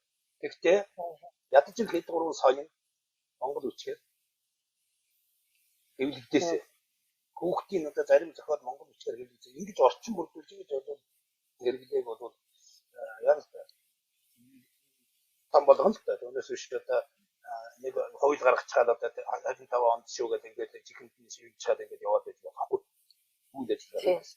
За тэгээд би энийг хэлэхэд монгол бичгийн тухай монгол бичгийн 25 онд гэхээр кирилл бичгийг шахах гэж нэг битгий бодоорой. Кирилл бичиг бол монголчуудын одоо халуун ёсны хэлтэй монгол бичиг ბევрэ байгаа шүү. Устгах гэж байгаа биш шүү. Ямар нэг юм хийж байгаа юм шиг. Бас энэтэй холбогдуулаад би хэлэхэд тэр монгол хэлний хоёулд бол одоо гадаад хэл сурахыг хоригдсан гадаад хэлийг одоо шахсан гэдэг одоо зарим хүн одоо ингэ шүүмжлээд. Тэнд бол монгол улсын иргэн монгол хэлээ арай хамтан ёсны одоо боловсрол олж ирэх шиг одоо хэлтэй болгосон шүү. Харь хэлээ бол сурч болохгүй шүү гэсэн ганц зaalтай байхгүй. Гагцгүй монголчууд цөөхөн учраас багаас нь монгол хэлгүй болгочихгүй тул дугаар анги хүртэл үндэсний сэтгэлээ одоо төлөвшөх хүртэл монгол заагаад тэрнээс цааш бол одоо гадаад хэл үсгийг бол чөлөөтэй тавьчихсан байна шүү. Харин энийг бол хичүүлэхгүй одоо хүүхдэд зөвхөн нэгдүгээр ангиас эцэдгээс нэхлээд англи хэл гадаад хэл үзүүлэх гэж байгаа хүмүүс зөндөө байдаг. Энэс бол бас журам дүүргээ биелүүлээсэй гэж боддоо шүү дээ. Монголд одоо юугаа агуулж байгаа. Төр засаг бол энд хуулиа барихгүй байна шүү. Тийм байх. Монгол хэл боловсрол болгож байгаа бол монгол хэлээ үзүүлэх хэрэгтэй байхгүй юу? Өнөөс биш одоо гадаад хэл их муу хашиг бит. Дэлхийн жишг олсон боловсрол эзэмших бол англи орос хэлтэй дэлхийн альч хэлийг бол та хэлж шүү. Виз авах хэрэггүй, зөвшөөрөл авах хэрэггүй, нээлттэй хэл гэдэг бол хүндрэлтний нээлттэй ганц одоо өмч шүү. Хүндрэлтний түг Тийм учраас англи хэл битгий сураарай гэж би хашгираад байгаа юм ерөөс байхгүй. Англи хэл сураарай. Хятад хэл сураарай, орос хэл сураарай. Гэхдээ Монгол хүүхдэд Монгол үндэстний сэтгэлгээ 10 нас хүртэл яа тийш үү тэрнийг тогтдгий шүү. Тийм учраас монголчууд их цөөхөн учраас хэлээ сайн сураарай гэж ингэж Монгол хэл хадах гэж тэгж байгаа болохоос биш. Харь хэлийг одоо муу хэлж байгаа, харь хэлийг одоо шахан дайруулах юм. Энэ тэгээд бол хамаагүй сургууль болж байгаа л болж Монгол хэл ш. Тэгтээ заалгаж болох байлгүй юм байна. Тийм ээ. Гэтэ ер нь бол яа харахгүй тэр одоо энд нөхцөл байдал ийм л байгаа юм чинь дээ тий. Өнөөдөр бид нар хүүхдүүдээ монгол хэл сурахаасаа илүү за Монголдо байгаа юм чинь англи хэлтэй, морс хэлтэй эсвэл өөр бусад хэлний одоо сургууль бүр цэцэрлэгээс нь явуулж штэ. Одоо тэгээ бид нар чинь нэг бодлын одоо юу гэмээр чи хүүхдээ их сайхан ирээдүйгийн сайхан болох гэж эцэг эхчүүдийн зүгээс тэгж хандаж хамаг одоо 5 төгрөгөө тийшээгээ зараад их үнэтэй сургууль өдөрт явуулж байна л да. Гэтэл наана нь одоо жишээ нь монгол хэл гэдэг чинь Монгол одоо бидний энэ хэл соёл чинь яагаад чухал юм бэ гэдгийг нөгөө бүрэн сайн одоо юу гэмдэ журам дүүргээ та түрүүнээс хойш хэлж л дээ. Тэр журам дүүргээ бид нар чи ерөөсөө нэг биелүүлэе гэж хүсдэгчгүй болцсон юм уу? Эсвэл бол мэддэгчгүй юм уу? Үүргээ мэддэггүй бахан эрэгдэл энд байгаад ах шиг байна уу? Эсвэл бол яах вэ? Та яг түрүүн дээр саяны ярьсан дээр чинь улбаалаад яг энэ нөгөө эерэг сүрэг талын дахиад нэг жоохон тодруулаад хэлээд өгөх үү? Одоо яг ингээ хүүхдэд цэцэрлэгээс нь авахулаад англи хэл ч юм уу өөр бусад хэл сурахын сөрөг эерэг тал нь юу юм? Монгол хэл сурахын эерэг сөрөг тал нь юу юм гэх мэт ингээ одоо энэ дээр та жоохон тодруулах хэлвэл. Би түрүүн сошиал яриад байгаа л би нэг журам төрөг гэдэг нэг сайхан үүрэгтэй байна гэж ингэж бод. Тэр журам төрөг гэдэг бол яг хавхтай зэрэг бол хэл соёлоо үндэсний хэл соёлоо мартахгүй одоо үүдээ 3 цагийн мэдээ төвшөнд үүдээ эзэн шиг сурч хойч үедээ өвдөд бэлдээх нь бол заавал үйлдэлээр бол одоо заадаг үгрэх биш. Монгол хүний өөрийн зүрх сэтгэл байдаг тийм одоо үнд суугаа хэл соёлын хадгалах гэсэн тийм үүргийг л хэлж байгаа. Тэгээд би хэлсэн шүү дээ. Тийм үүргээ журам төргөө биелүүлэхгүй байна гэж бид барьж яваад торгохгүй. Энэ Монгол үндэснийхээ одоо ирээдүйд бол хойч үед бол энэ урт наснд нь бол ихтэй юм шүү гэдгийг л хэлэх гээд байгаа учраас. За тэгээд хүүхдийг яагаад би бага наснаас нь одоо их хэлийн сургууль сурах гэдэг байна гэхдээ зэрэг би дөрөв хэлсэн. Нэгдүгээр шалтгаан бол их хэлгүй болчиход үндэсний сэтгэлгээгүй болчихсон хүн бол эргээд Монгол одоо гэдэг сэтгэл бол энд багад гэдэг байхгүй юу. Нэг хоёрдугаар ертөнцийг бол Монгол хүний нүдээр биш харийн хүний нүдээр хардаг болчихсон. Монгол хэлгүй хүн. Өөрөөр англи хэл сурчсан хүн бол одоо тэгээд англи хэлээр сэтгэж англичуудын соёлоор л сэтгэж. Тийм учраас бол энийг бас анхаарах хэрэгтэй. Гэхдээ олон хэл мэддэг хүн бол олон соёлтой байна гэсэн. Тийм бол олон хэлтэй хүнийг бол би бахархдаг. Гэхдээ 11 нас хүртэл их хэл сураагүй хүн үндэсний сэтгэлгүйг болчихдог байхгүй. Энэ бол одоо олон улсын туршлага байна, судалгаа байна. Тийм учраас бол одоо Япончууд хүртэл хүүхдтэй бага ангид нь Япон хүн болгох тийм сургалт явуулдаг байхгүй. Япон хүн болгох. Тэгээд дунд ангид нь болохтой зэрэг бол Япон үндэстний одоо хүн болгох. Эх орныхаа одоо төлөө зүтгэдэг. Тэрний дараагаар дэлхийн хүн болгодог. Бид бол ийм л одоо журмаар энэ дэлхийн жишг. Өнөөс биш гадаад хэл сурна гэдэг бол гадаад нэг соёлтой унган Монгол соёлоос гадна гадаад нэг соёлтой хэлтэй болж ертөнцийг харах цонх харах одоо өнцөг бол дэлгэрч л гэсэн үг шүү дээ. Тийм учраас би гадаадд байгаа монголчууд байтугай Монголд байгаа монголчуудыг хүүхдтэй монгол хэл сэтгэлгээтэй болгож их хэл эрдэнэ соёлыг өвлүүлж үлдээх тэр нь бол одоо өөрт нь үлдэх яс маханд нь үлдэхэд бол 11 нас хүртэл сайхан монгол хэлээ заагаад монгол одоо соёлоо сураад тэгээд цаашаа монгол одоо дэлхийн бүх хэлээр ер нь монгол хэлээ сурсан хүн багаас монгол хэл сурсан хүн 10-11 наснаас гадаад хэл сурахад зэрэг илүү сайн сурдаг, илүү одоо ухамсартай сурдаг, илүү одоо их хэл соёлоо хайрладаг. Тэгээд харийн одоо хэлийг ч гэсэн одоо хүндэтгэдэг тийм болчдөг байхгүй юу? Гэтэл одоо тийм бодлого хүмүүс байна. Манайд одоо жишээлбэл англи хэл одоо гадаад хэлийг бол багаас ангиас бүр бага наснаас цэцэрлэгээс нь заа Яг ямар сэтгэлгээ байдгийг би мэдэхгүй байна. Зүгээр ертөнцийг одоо монголчуудыг хурдан хөгжүүлэх гэж байгаа сэтгэлгээч байж магадгүй, бизнесийн сэтгэлгээч байж магадгүй. Тэгж харах юм бол болохгүй. Гагцгүй бол Монгол одоо гадаад байгаа монголчуудын хувьд бол би төдөн наснаас нь монгол хэлээ заа гэж хэлж байгаа биш. Тэртээ дэргүү тэр газар амьдарч байгаа хүн чинь хүүхдээ цэцэрлэгт өгч таарна, сургуульд өгч таарна. Монгол сургууль гэж байхгүй. Монгол сургуулийн чинь одоо та нар шиг сэтгэлтэй хэдийн хүн монгол хэлийг заах гэдэг нь шүү дээ. Тэгэлэр бол тэрэнд нь харин хүүхдээ би чинь монгол хүн шүү гэдэг итгэлийг нь олж аваад монгол хэлээ сураараа гэдэг сайхан сэтгэлийн эцгээс нь тавиад энэ орн дотроо аль болохоор орчин бүрдүүлээд ингээд сурах юм боломж бас байгаа шүү гэдгийг хэлдэг байна. Тэгэхээр нөгөө сэтгэлгээний хувьд та нэг чухал зүйлийг хэлээд байна шүү дээ. Сэтгэлгээ Монгол сэтгэлгээ гэдэг юм байж аж цаашаа нөгөө 6000 чинь баар одоо буурахгүй тий хэл хэрвээ одоо устдах аюул орохгүй байх гэдэг шүү дээ. Тэгэхээр бид нар чинь баг заримдаа 400 хүн дотор л эргэлдээд юм гэдэг байгаа шүү дээ. Монгол үг тийм ээ. Гэтэл сая орчим үг байгаа юм байна гэдэг мэдээ өгсөн шүү дээ. Бид нар яриад одоо жишээ нь өөрсдөө ээж аавууд бид нар ингээд бүтэн монгол хэлээр ярихгүй байгаа юм чинь нөгөө сэтгэлгээ рүү тэгж нөлөөлнө гэхээр бас ерөөсөө бууж яахгүй л байл та. Тэгээ одоо тийм хүмүүс одоо жишээ нь ийм одоо хослуулсан тэ энэ хоёрыг хооронд нь нэжилсүүлсэн хүн одоо монгол дотор зүгээр жишээ нь байгаа үлдсэн байгаа юу? Байгаа л ахалтай цөөхөн байгаа юу? Сэтгэлгээч байгаа. Ер нь бол ингээд байна. Тэ нүүдэлчний сэтгэлгээнээс нүүдэлчний соёлын гишлээс одоо сошиал соёлын шилжих тулд хэлний хэрэглээ бол жоохон стандарт өөрөөр хэлбэл одоо тийм жишг шинжтэй хэв хэмжээндээ их одоо яасан тийм болдог тийм тал байна. Одоо зүгээр дэлхийн зарим одоо судлаачдын үзэж байгаагаар бол хүн ер нь зүгээр хамгийн ойр зүрийн одоо гадаад байгаа монгол хүүхдүүд бол монгол сэтгэлгээтэй болохоос болоороо ядаж одоо ойр зүрийн энгийн харилцаа ахуйн харилцааны хэрэглээг сураад авчихвал цаашдаа тэр хэлний том сэтгэлгээ үндэсний сэтгэлгээ гэдэг чинь юм их уншчихэд юм их харилцчихэд сурдаг сэтгэлгээ шүү дээ. Түүнээс биш одоо энэ олон дүү цэцэн үгээр яриад эхлэх гэж байхгүй. Эхлээд бол монгол хэлээр сурдаг анхан шатыг сурч байгаа. Тэгээд тэрийг чи бийдэж дэвшдэг байхгүй. Түүнээс биш одоо дүү цэцэн үгээрсэнгөө чигээрээс монгол сэтгэлгээ байна гэж хүний шүүн гэж ирсэн болохгүй. Зүгээр өөр нэг зүйл бол энэ сүүлийн үед бол энэ багаас нь баг залуучууд энэ төр бол энэ харь хэлний сэтгэлгээнд их одоо харь хэл сурах гэсэн одоо тийм хүсэл сонирхол их болоод энэ их хэлний хэрэглээнд бол бас маш сөрөг их үзүүлж байна.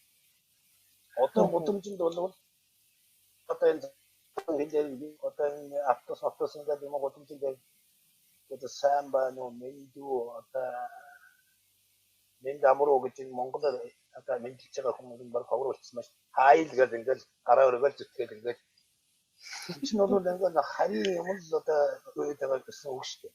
Хариу хэрэглэхийг бол би хориглоо. Хариугүй онгон цэвэр хэлгэж дэлхийд байхгүй. Хариугийг бол авдаг журам нэгэн гэж байна. Энэ тухай бол зүгээр таамдгаас асуух байх гэж чинь зүгээр энэ дараа нэрээ. Тэгэлэр одоо бол өдөр тутмын харилцаанд энгийн одоо албан ёсны харилцаанд өдөр тутмын албан ёсны харилцаанд хүмүүс хооронд 1500 орчим үгээр ярьдаг ямар ч хэлээр зөвхөн монгол хэл биш шүү. За өөр нэгэн хэрэглээнд бол харилцаанд одоо бүх нийтийн харилцаанд бол хамгийн түгээмэл гэдэг 6000 үгтэй болов тэгээд яг гадаад хэл сураад байх шаардлагагүй гэж үзэж шүү. Тэгэхээр бол одоо тэр өдөр тутмын хэрэглээнд хэдийн үг хэрэглэж яах вэ? Чи өнөөдөр яв гэдэг үг хэчнээ хэрэглэв энэ гэдэг ингээд хайгаад хөргөлж хэрэггүй л зүгээр гэхдээ тэр 1500 үгийг бол ядаж хөөхдөд өдөр тутмын хэрэглээнд хэрэглэдэг юуг нь бол заагаад өгчих хэрэгтэй байхгүй юу? Тэрний дараагаар одоо тэр өөрмөц хэл одоо тэр хэлний хэлний дархлаа гадагт их том одоо юм чинь төвшөндөө сурч өөрийгөө одоо хөгжүүлэх хэрэгтэй байна. Монголда ирвэл ano Монголд ирээд ажиллаад ингээд л одоо эрэхтэй зэрэгцэн. Магадгүй би одоо тэгж байна. Тэгж айдий.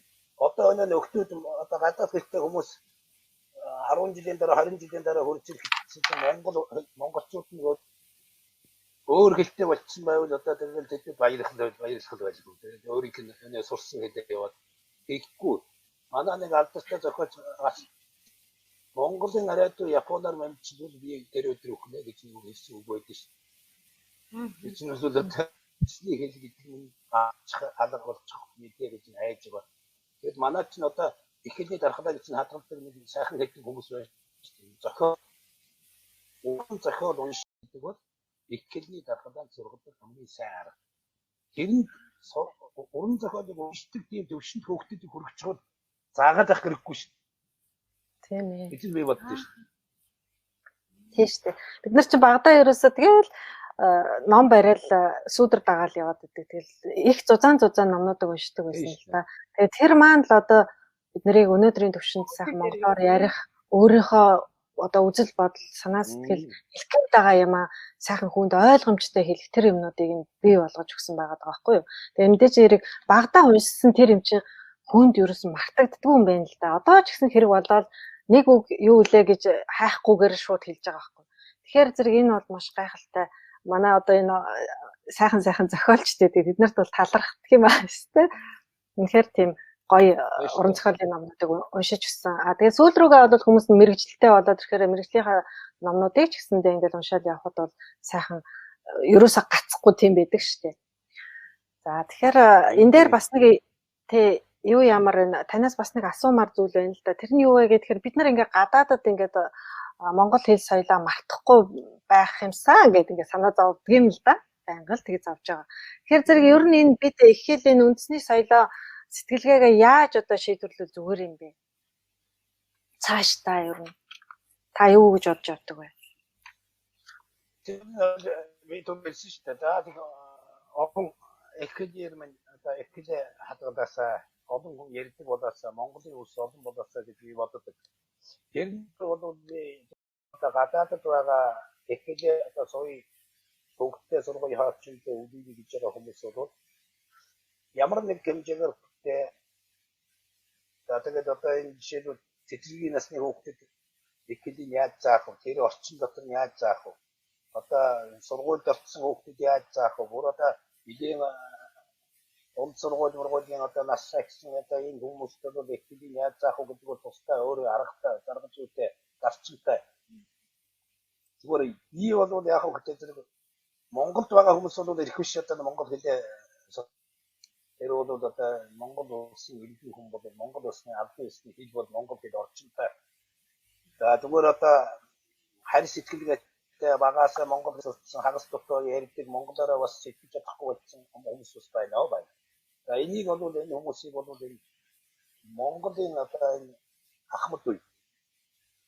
За тэгээд одоо төр засад их гээд ирдэг нь ямар хэмжээгээр гарахдаг нь хадгалах энэ бодлого бол маш одоо хүчтэй байгаасаа хэлний сургалт бол одоо зөвхөн одоо их хэлний монгол хэлээр сургаал монгол хүнийг бол монгол хүн болгочтой биш шүү дээ. Бүх сургалт энэ төвшөнд бол их хэл заахан ярьдаг бичдэг уншдаг сонс. Бидний чинь хэрэглээ том хэрэглээ байна шүү. Дөрвөн янзын хэрэглээ.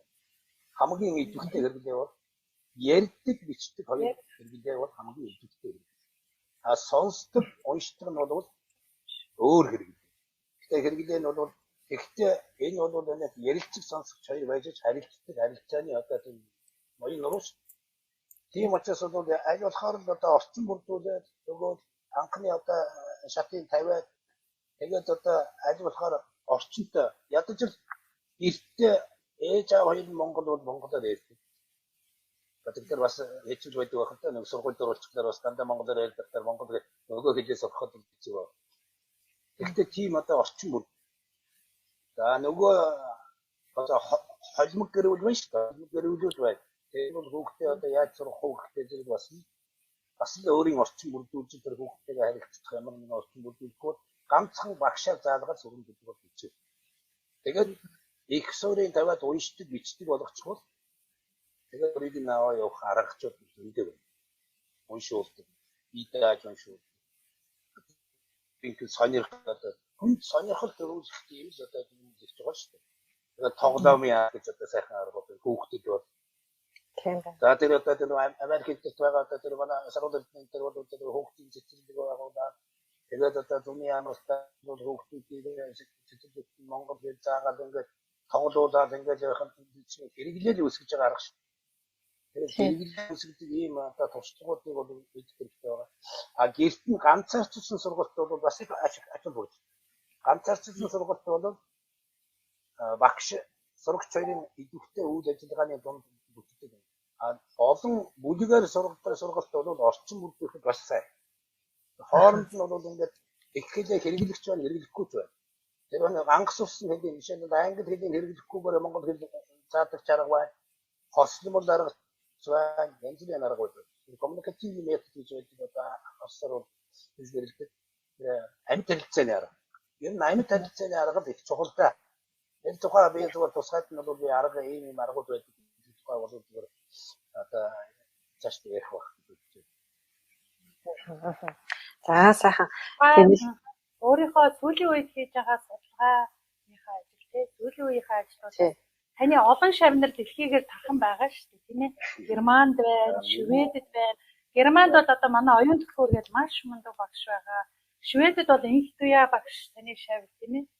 Тэгээд одоо Америкт ирээ саруул ирсэн багш гэх олон таны арга зүй одоо дэлхийгээр тархсан байна л гэж тэр бол үзээд байна. Таны одоо сүүлийн үеийн хийж байгаа ажил ямар ажил байгаа вэ? Тэр талаараа өөрийгөө сурчлах гэж байгаа юм болчихгүй дээ зүгээр бас шүү.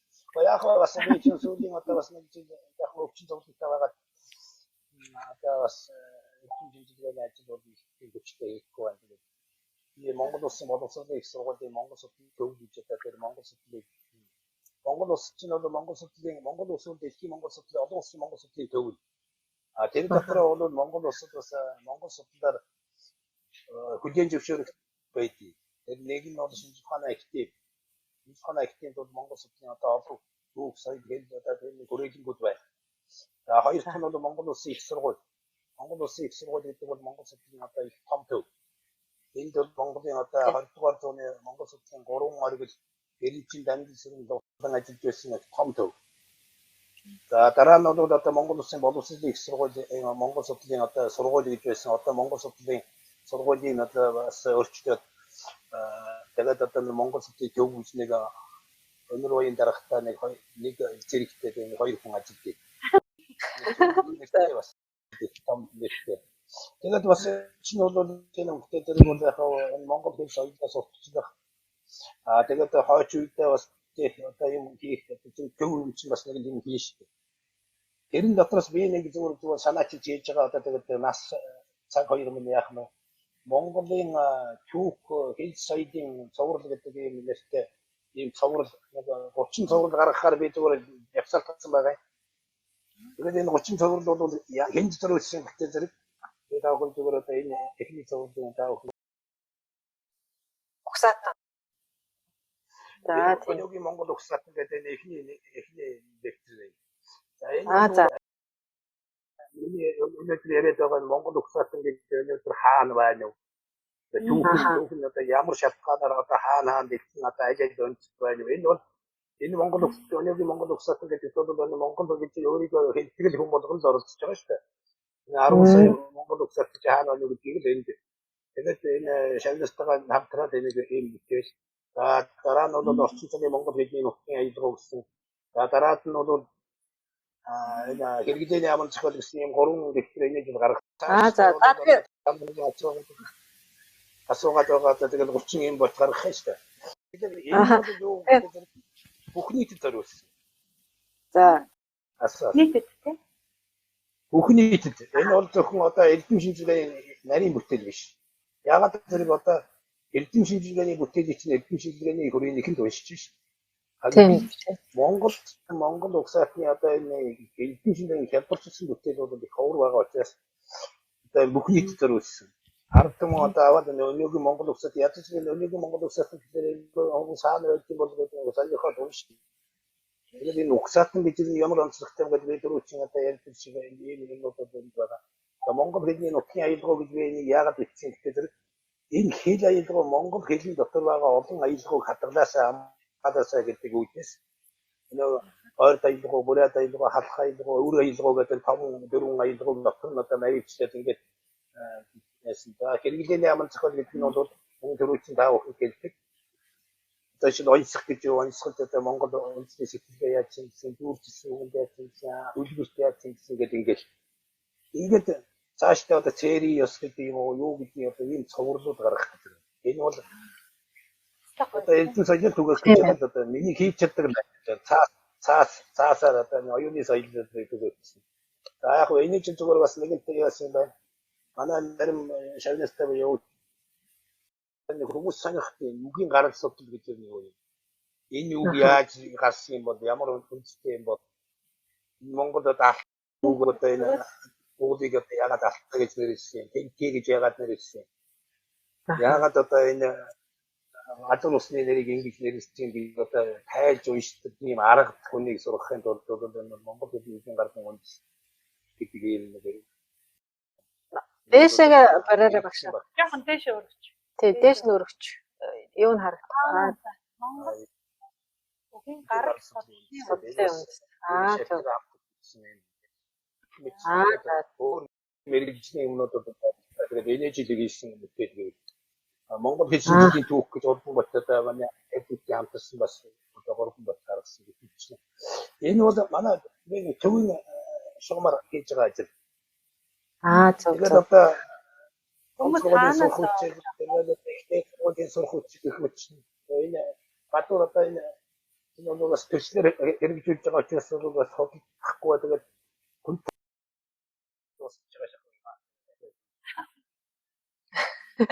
За ийм л одоо ажил хийж байгаа констэй. Зөв. Тий. Маш их чухал ажил хийж байгаа юм байна та. Тэгээ одоо ерөнхийдөө бол яхалтчгүй одоо бид нар жирийн иргэдийн хувьд ч гэсэндээ энэ Монгол тий соёл одоо Монголын сэтгэлгээ, Монголын тий болохгүй гэд бид нар хэлээд байдаг мөртөө мэдтгүү тэр одоо жишээлх юм бол цэри яс гэдэг юмуд яагаад гэдэг асуулт гарч ирж байна шүү дээ тий. Хвчлэнгийн юм юмнуудыг мэдэх сонирхолтой болчихсон. Бүгдээрээ эргээд нөгөө хилээд яриад ингээд бид нар ингээд хэрэгжүүлээд байгаа юм шиг байгаа боловч утгын хүүхдтэй тайлбарлаад өгье гэхээр цаад нарийн мөн чанарыг мэдэхгүй байгаа зүйлүүд их байгаа юм л та. Тэр наад таны хийж байгаа энэ сайхан зүйлүүд нас үнээр хэрэгтэй зүйл байна. За тэгэхээр одоо нэг хүмүүсээс асуулт ах уу тий үзэгчдийн асуулт.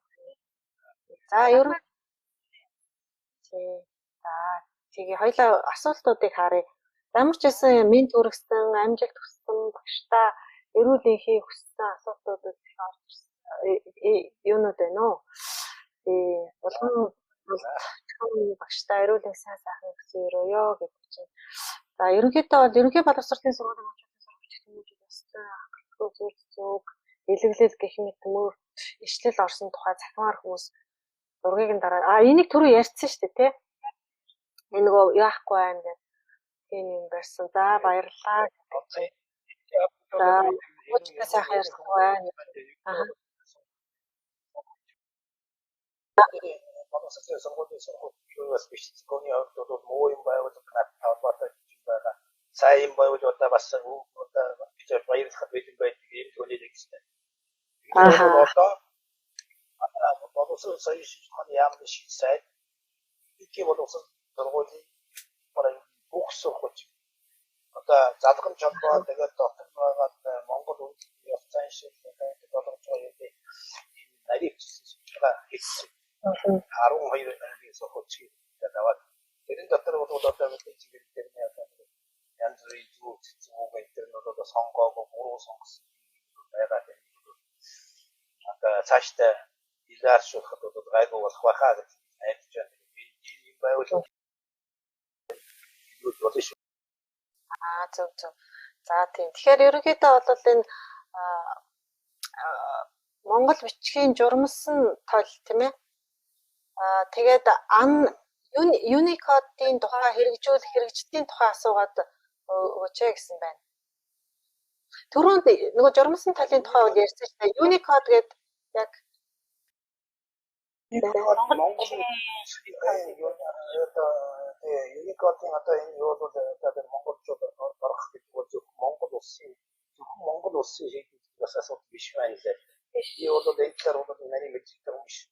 Ягаад гэвэл өөр Монгол хэрэгжиж байгаа өөр Монгол амьд хэрэглээд монголчууд манай одоо Монгол хамтраад Unicode-д одоо ямар чиглэлээр одоо авианы одоо юуг харах юм одоо капитан дээр нөх юм уу ийм янз бүрийн тийм одоо жоохон зөрчилтэй байдаг учраас Unicode дамжаагүй юм. Ер нь бол Unicode орно гэдэг бол хэд бүлээн зөвшөөрөгдөж гэсэн үг шүү дээ. Тийм учраас Unicode бол одоо хамгийн эсрэг эцсийн хариуг бол энэ хэлж чадах. Ягаад гэвэл Unicode-д орох асуудал бүрэн шиг. Танаа гэж юм. Хариултаа тэгээд Unicode-ийн тухай юу бол хариулж чадахгүй. Одоогоор Unicode Гэхдээ Монгол бичгийн хэрэглээ цагийн орчинд гайгүй хэрэгж байгаа шүү. Тий. За тэгээд ямар ч их сайхан талархлын юмнууд байж байна. Тэгээд асуулт бол нэг дөрөвнийхээс өөр бол нэг асуулт гарсан гоо гэж ирсэн. Тий. Намайг их хайрлаж байгаа юм шиг байна. Тий, тэгээд одоо бидний бас сайхан урилгыг тань хэлж байгаа. Хэрхэн ардын багш. Хүмүүс үзэгчд маань ерөнхийдөө маш сайхан хүнийг оролцуулж байна. Танартай баярлалаа гэсэн. Бид хоёрын хувьд ч гэсэн маш үнэтэй зүйлийг мэдэж авлаа тий. Одоо угсаатан гэдэг